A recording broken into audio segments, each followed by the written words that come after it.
nous sommes le vendredi, je sais pas si je dis des bêtises, 5 septembre. Lundi 1er, 2, 3, 4, 5, ouais, 5 septembre. Je suis revenue de vacances, ça fait une semaine. J'avance pas dans mes livres parce que j'ai du boulot ici.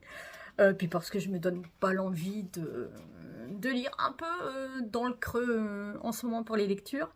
Je lis ce livre de la rentrée littéraire, Eva Alexandro Barbalia, L'invention d'Eva, et il est sorti hier. Il est sorti hier et c'est une certaine biographie. C'est Alessandro Barbalia qui entraîne le lecteur dans une quête d'un roman, d'un amoureux fou qui remonte aux origines du mythe et s'interroge sur la place des femmes de génie dans l'histoire, ces femmes qui dérangent, et sur l'interdiction qui est faite à Ève d'accéder à l'arbre de la connaissance. C'est le chien de mes voisins. On va arrêter. Donc je disais, l'auteur sera au livre sur la place sur Nancy, j'irai voir.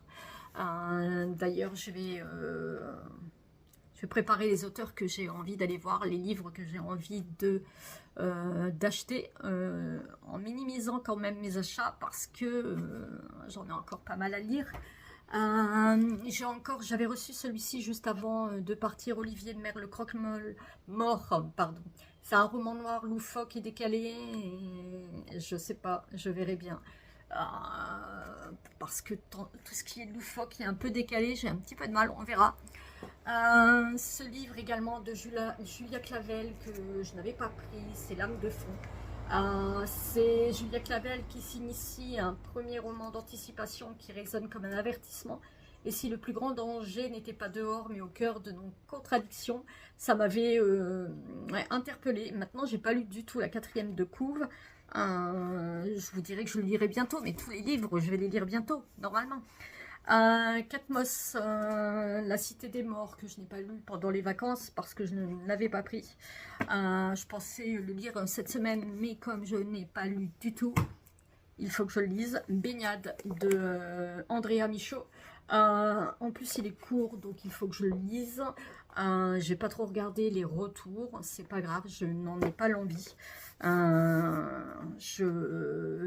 Pour le coup, celui-ci, je le lirai assez rapidement. J'ai reçu, pendant mon absence, j'ai reçu L'heure du destin. C'est moi qui l'ai demandé, hein, L'heure du destin. De toute façon, tout ce que je vous présente ici, ce ne sont pas des livres que j'ai achetés, ce sont des livres que j'ai reçus. Donc, L'heure du destin, c'est le... Ah, 4e tome. Ah, je regarderai, je vous dirai. Mais je crois que c'est le 4e tome. Italie, 40. Ouais, 4e volet. J'ai pas lu les 3 premiers. Donc, il va falloir que je me rattrape pour pouvoir lire les 3 premiers. Je vais voir, ils sont sortis chez... Ils sont sortis en poche. Je ne sais pas chez qui. Je vais voir ça. Donc, c'est l'Italie en 1940. Je le mets là-bas, mais... et c'est chez... M. Antonio Scurati, je l'ai demandé parce que c'était une italienne naturellement, puis parce que c'est historique et que j'aime ça. C'est chez Les Arènes, donc ça doit être édition proche, il faut que je regarde. Italie 1940, Mussolini entraîne son pays dans une guerre dont il ne mesure ni l'ampleur ni le chaos qu'elle provoquera, tandis que ses troupes mal préparées s'enlisent sur tous les fronts. Afrique, Balkans, Russie, le régime fasciste vacille. À Rome, le Duce s'enferme dans l'illusion du pouvoir, tiraillé entre les exigences d'Hitler, les manœuvres de ses proches et sa liaison avec Clara Petacci. Dans ce 4e volet magistral, Antonio Scurati mêle archives et fiction pour raconter l'effondrement d'un pouvoir déconnecté du réel, une fresque implacable où l'horreur des combats répond à la décomposition morale d'un régime à l'agonie. J'aime beaucoup tout ce qui est historique aussi. En fait, je suis assez éclectique quand je vous présente mes bouquins, vous avez dû le voir. J'ai reçu également Je veux jouer de chez Les Arènes également. C'est un livre pour les enfants, pour les mercredis où les enfants ne savent pas quoi faire, pour les anniversaires où les enfants ne savent pas quoi faire, pour jouer dans le sable et faire un circuit de billes, pour jouer à la marelle, pour jouer aux osselets, à saute-mouton, des anniversaires, on fait des pêches au cadeau. J'aime beaucoup. Je vais donner à ma fille, pour Marin, Marcus et mon petit Simon. Enfin, j'ai 2 filles, 3 petits garçons. Mais j'ai 3 filles, mais j'en ai 2 qui ont des garçons. 3 petits. Là, c'est je tresse une couronne. J'aime bien cette idée de pouvoir agrémenter, même si l'enfant doit avoir des moments de... Excusez-moi avec les cheveux. Des moments d'ennui. J'aime cette idée de pouvoir faire des jeux et d'être aussi avec eux. Je trouve ça hyper... J'ai le train aussi. Je trouve ça hyper intéressant et c'est peut-être des moments de 15 minutes, de 20 minutes, pas plus. Mais c'est des moments qui sont, enfin, qui restent, ces moments de rire et de jeu. J'ai eu chez Pocket Olivier Norek, Les Guerriers de l'Hiver. Je l'ai écouté. Je vais voir l'auteur au Salon du Livre de Nancy. C'est pour cela que je l'avais demandé. Moi, c'est un livre qui m'a bouleversée. Moi, c'est un livre aussi, j'ai beaucoup aimé j'ai beaucoup aimé sa prise de risque à Olivier Norek, parce que ça n'a strictement rien à voir avec ses précédents bouquins. Et pour cela, je valide énormément. Lisez ce livre. Il est complètement très marquant. Hop, j'ai eu de chez Gallmeister Éowyn Ivey. C'est un roman qui raconte une histoire intime et saisissante qui nous enchante et nous émeut. Je n'ai jamais lu l'autrice. Je sais qu'est sorti en totem. Qu'est-ce qui est sorti en totem que je regarde si L'Enfant de Neige, donc qui m'intéresse aussi, donc que je vais voir si je peux récupérer sur Vinted ou quoi que ce soit. J'ai eu aussi Vera Buck, La cabane dans les arbres. J'avais beaucoup aimé son premier qui était, il y a le loup dedans. C'est pas La forêt des loups, hein. C'est Les enfants loups. Moi, j'avais beaucoup aimé son premier. Donc, voici son deuxième, qui est La cabane dans les arbres. C'est un thriller implacable et glaçant. Je ne lis pas le reste. Je n'ai pas envie de savoir. Je n'ai pas regardé les retours. Il est sorti fin août. Donc, voilà. J'en ai pas mal à lire. Et Le garçon venu de la mer de chez Gallmeister également, de Gareth, car c'est une saga familiale couvrant 2 décennies où alternent le comique et le tragique, l'intime et l'aventure. Le garçon venu de la mer est un premier roman enchanteur, riche de la beauté de l'Irlande et de la chaleur d'une communauté. Pas mal de premiers romans. Et ça, c'est hyper intéressant. Pareil, je crois qu'il est sorti fin août. J'ai aussi, rien à voir avec la rentrée littéraire, mais étant sur Lyon, je suis allée à la librairie... Non, je dis des bêtises, ça c'était... Je sais plus si c'était sur Lyon. Bah oui, c'était sur Lyon parce que je suis pas allée ailleurs. Mais je ne sais plus le nom de la librairie. Je crois que j'en avais parlé dans un précédent vlog. J'ai celui-ci à lire, Mario Fortunato, pour mon challenge auteur italien. J'ai Milena Agus, Mal de pierre, que j'ai fortement envie de lire et qui est tout court. Et celui-ci, Matteo Porou, donc chez Philippe Ray, chez Yana Lévy et chez Bûcher-Chastel. Je l'avais demandé, ils m'ont pas envoyé, mais bon, tant pis, hein, c'est pas grave. Et pour le coup, celui-ci, j'avais lu la chronique chez Elsa, et c'est mince, je ne sais pas, le coin des livres ou le coin des mots, je ne sais plus son pseudo. Donc voilà, j'ai acheté ceci. J'ai mon ami. Faut que je me déplace. Pardon. Mon ami donc m'a prêté ce livre, La gitane aux yeux bleus de Mamen Sanchez. C'est à Madrid, Solea et ses collègues du magazine littéraire Librarte, je ne sais pas si on dit comme ça en espagnol, viennent d'apprendre une terrible nouvelle. Atticus Craftsman, le fils d'un riche éditeur londonien, débarque d'Angleterre pour fermer leur bureau, jugé trop peu rentable. Heureusement, les 5 salariés de la petite revue échafaudent une stratégie. Quand l'inspecteur Manchego, quelques semaines plus tard, est informé de la disparition du jeune Ebelerice, il ne peut imaginer l'affaire rocambolesque dans laquelle il met les pieds. Donc ça, j'ai trouvé dans une boîte à livres une enquête de Temperance Brennan, héroïne de la série Bones. Bon, ça peut le faire, on sait jamais. Un os arrangé de Cathy Reich. J'aimais beaucoup cette autrice, il fut un temps. Et j'ai mon ami qui m'a prêté Bernadette Dupuis, Un ciel d'orage. C'est en 3 tomes. Voilà. Donc, j'ai de quoi lire. Je vous reprends bientôt pour vous parler, aujourd'hui ou ce week-end, pour vous parler et de Alessandro Barbaglia et de... attendez 2 secondes que je réfléchisse, et de John Boyne, Les éléments, dont je n'ai pas encore parlé, alors que je l'ai terminé il y a un petit moment. Sur ce, je vous laisse, je vous souhaite une bonne journée et je vous dis à bientôt, ciao. Un peu fatiguée. Nous sommes dimanche 7 septembre, je reviens vers vous, toujours pour parler rentrée littéraire de John Boyne, Les éléments. Je l'ai lu il y a un petit moment, mais j'ai oublié de vous en parler ici.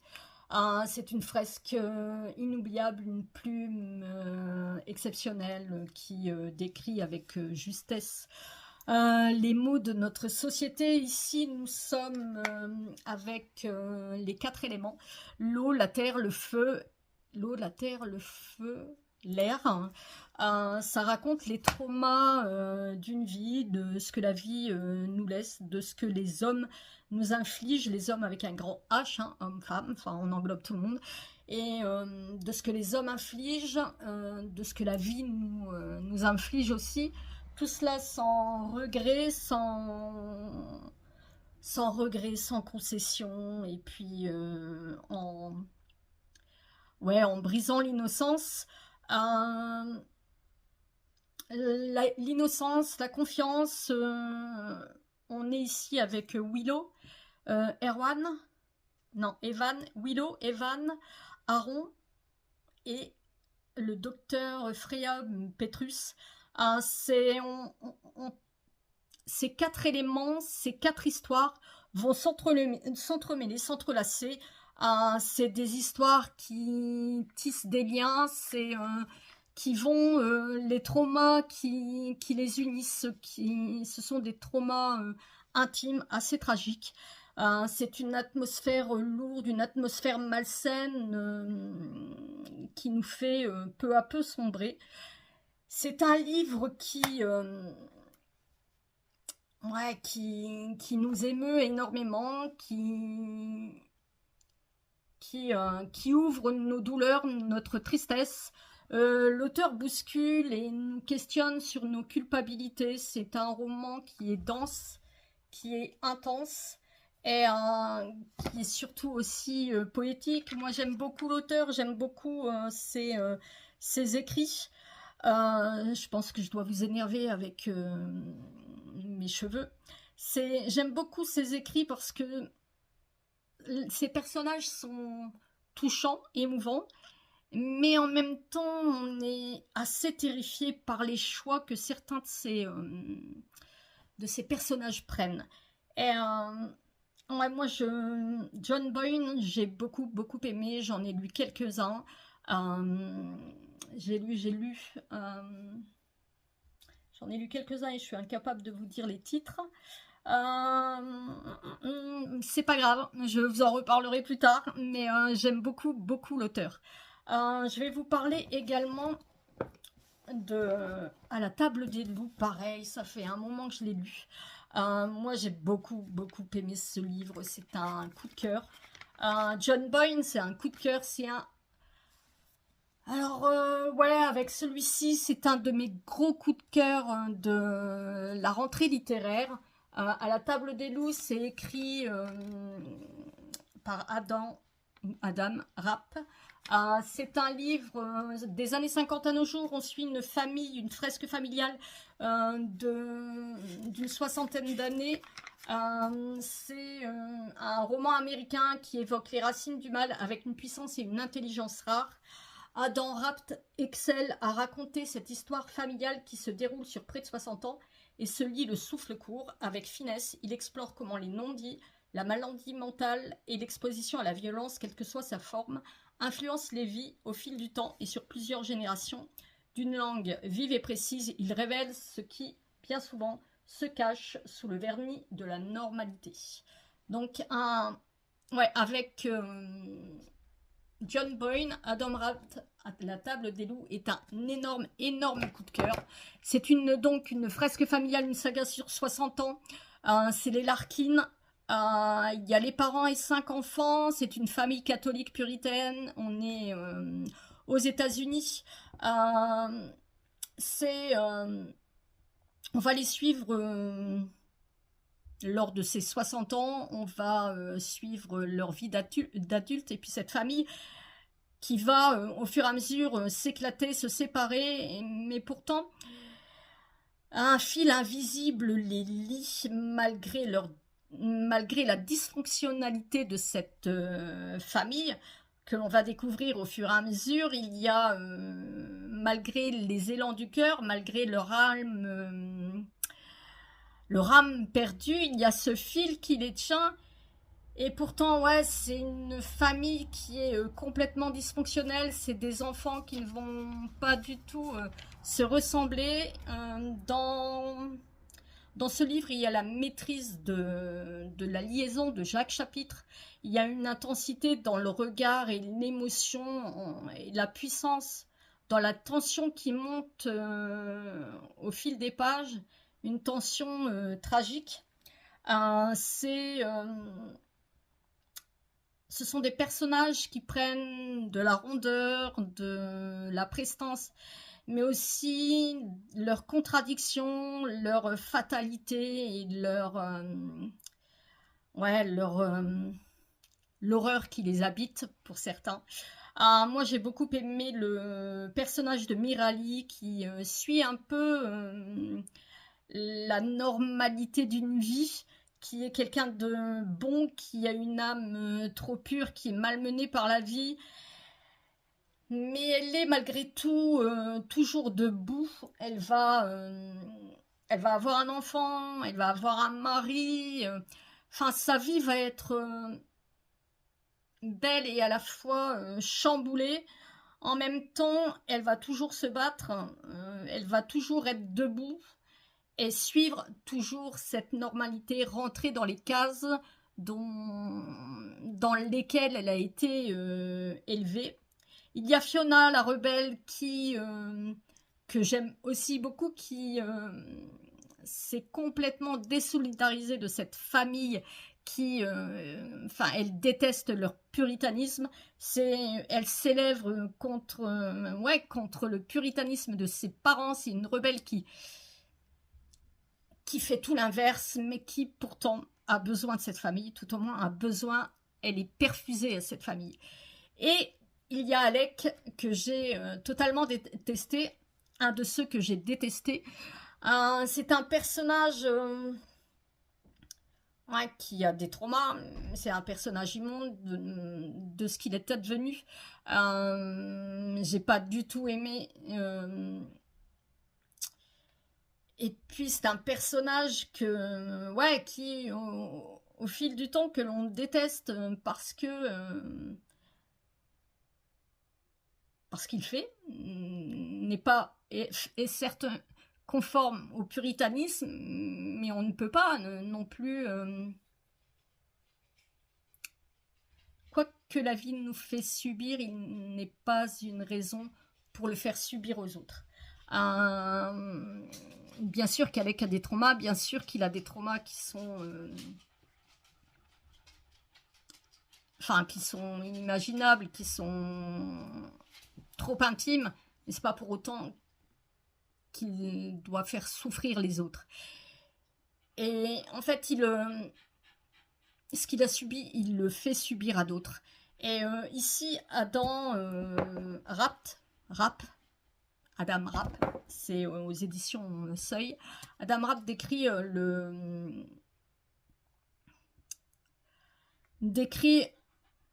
le marqueur intime et les fissures et les failles du modèle américain. Les gens honnêtes vivent aussi dans un pays où l'on côtoie des tueurs en série, des pédophiles, des meurtriers de masse. C'est comme une normalisation. Ce sont des gens qui traversent aussi nos vies. C'est la violence qui devient la leur, en fait. Et, on voit dans cette... Adam Rapp décrit une société, en fait, qui n'a pas pu... ou qui n'a pas vu cette violence advenir et qui n'a pas pu gérer, l'auteur interroge sur ce qu'on aurait pu faire pour éviter une société totalement éclatée, une société où la normalité se retrouve avec l'anormalité. C'est des vies qui sont complètement différentes, mais qui se traversent totalement, et parfois il y a des dommages collatéraux. Et il y a parfois ce qui guide nos vies avec ce qui est de bon, et les autres qui nous guident avec le côté mauvais. Maintenant, à chacun d'essayer de se grandir, de garder le meilleur ou de tomber complètement, de se faire totalement envahir par l'abîme qui nous prend, et c'est assez vertigineux, c'est dérangeant, c'est aussi déchirant. C'est une introspection familiale dans l'introspection de notre société. C'est un mal qui s'insinue insidieusement dans la société américaine, dans notre société aussi, sans que celle-ci en prenne réellement conscience, en compte. C'est un roman qui est magistral, qui est dense, qui est intense. Il y a l'anticonformisme, il y a le conformisme et l'anticonformisme, mais il y a le bon, le bien, le mal. Il y a ce que reflète la société.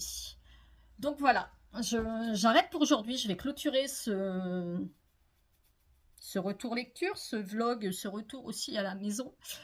J'ai l'impression d'être rentrée depuis il y a 15 ans, alors que ça ne fait qu'une semaine. J'étais bien prise par différentes choses qu'il y a à faire dans une maison. J'ai toujours, ça se voit pas, mais j'ai toujours aussi mal à mon épaule, à ma tendinopathie. Mais je vais me prendre en charge. Demain, je règle la situation. Je me coupe le bras. Non, je rigole, pas vraiment, mais je revois mon médecin. J'ai terminé aussi, je vais vous en parler. Enfin, je vous en parlerai dans un prochain, parce que c'est lourd à chaque fois de parler de la rentrée littéraire d'Alessandro Barbalia. Ouais, Barbalia, et c'est l'invention d'Eva. J'ai eu du mal à rentrer dedans, mais je pense que c'est aussi le fait d'être rentrée, d'avoir été prise par d'autres choses, d'avoir fait passer d'autres choses avant. Mais j'ai beaucoup aimé. C'est une histoire intime, c'est aussi la force des femmes. Je vous en parle bientôt. Et je termine Andrea Michaud, Baignade. Je suis un peu mitigée pour l'instant. C'est assez classique au niveau de au niveau de l'écriture. Au niveau de l'intrigue, c'est un jeune couple qui est sans histoire, qui passe des vacances dans un lac, camping du lac au sable, avec leur petite fille Charlie. Ils prennent une décision d'un coup de tête parce qu'il va se passer quelque chose par rapport à leur petite fille. Ils vont partir un soir d'orage et ils vont prendre un mauvais chemin. Il y a une météo qui va être dantesque et en fait c'est un homme rattrapé par une violence qu'il ne soupçonnait pas. Et tout va basculer dans l'horreur pour cette famille. Alors on dit que c'est un suspense anxiogène qu'on lit en se rongeant les seins. Pas vraiment. Je trouve que finalement c'est assez prévisible de ce qui se passe. Alors c'est assez réel, c'est assez réaliste, mais en même temps, pour moi c'est du déjà vu. J'aurais peut-être pas. J'ai beaucoup entendu parler de l'autrice, pardon, mais j'aurais peut-être pas dû commencer par celui-ci. Alors, je vais le terminer ce soir ou demain. Mais j'avoue que... Ouais, bref, je sais pas. Après, que vais-je lire? Je ne sais pas. Je pense que je lirai autre chose que la rentrée littéraire. Je pense lire pour le challenge italien. Je vais voir si les filles ont commencé ou pas. Le dernier de Viola Ardon, et je ne sais plus comment il s'appelle. Mais c'est pas grave, hein, je vous en parlerai dans un autre point lecture ou un autre vlog. Là, après, je vais aussi faire mon drive parce que j'ai plus rien à manger, mis à part des tomates. J'adore les tomates. Mais il y a un moment, il me faut autre chose quand même. Et je vais surtout préparer. La semaine prochaine, c'est le livre sur la place à Nancy. Et j'ai envie d'y aller. L'année dernière, j'y suis pas allée. En fait, la dernière fois que j'y suis allée, c'était la dernière année où Lucas Di Fulvio y est allé.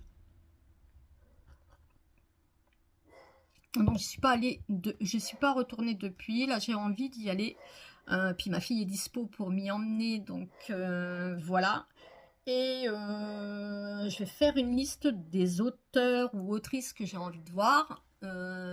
J'aimerais aller voir Paul Gasnier et Cécile Coulon pour aller lui faire dédicacer son bouquin. Paul Gasnier, c'est pour l'acheter et pour également le faire dédicacer. Mais il y a d'autres auteurs ou autrices que j'ai vus. J'irai voir aussi tout ce qui est graphique.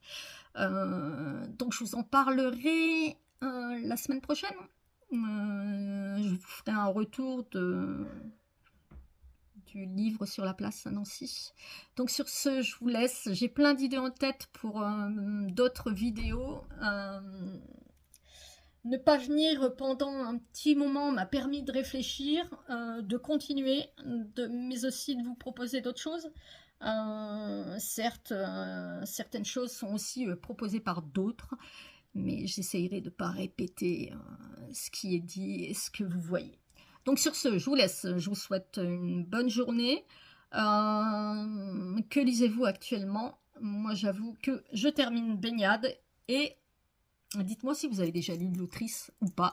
Et dites-moi ce que vous lisez actuellement. Sur ce, je vous laisse. Je vous dis à ciao. Ciao, ciao.